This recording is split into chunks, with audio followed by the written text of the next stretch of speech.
Bwana, maafande wa JKT Tanzania wameingilia kati dili la kumpata kwa mkopo nyota wa Yanga Dennis Nkane baada ya mchezaji huyo anayecheza nafasi mbalimbali uwanjani kushindwa kupenya katika kikosi cha kwanza kutokana na ushindani mkubwa uliopo.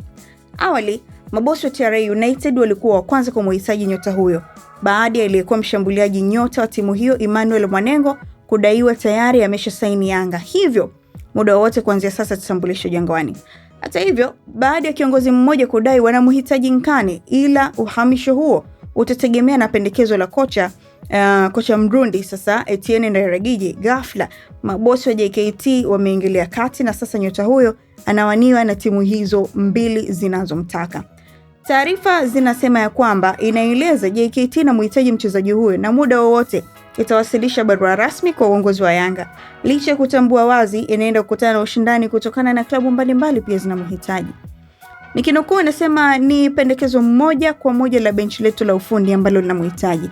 Tunachokifanya sisi ni kuwasilisha barua yetu ya kumhitaji kwa mkopo dirisha dogo bila ya kujali ushindani na klabu nyingine zinazomhitaji, alizungumza kiongozi.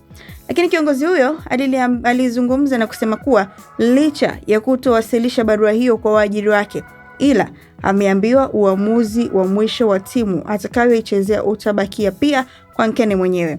Hivyo, klabu yenye ushawishi na atakayohitaji ndiyo atakayoenda. Nkane anayeweza kucheza beki wa kulia, winga na kiungo mshambuliaji alijiunga na Young Africans katika dirisha dogo la Januari 2022 akitokea Biashara United wanajeshi wa mpakani, ambapo kwa sasa hana nafasi kikosini.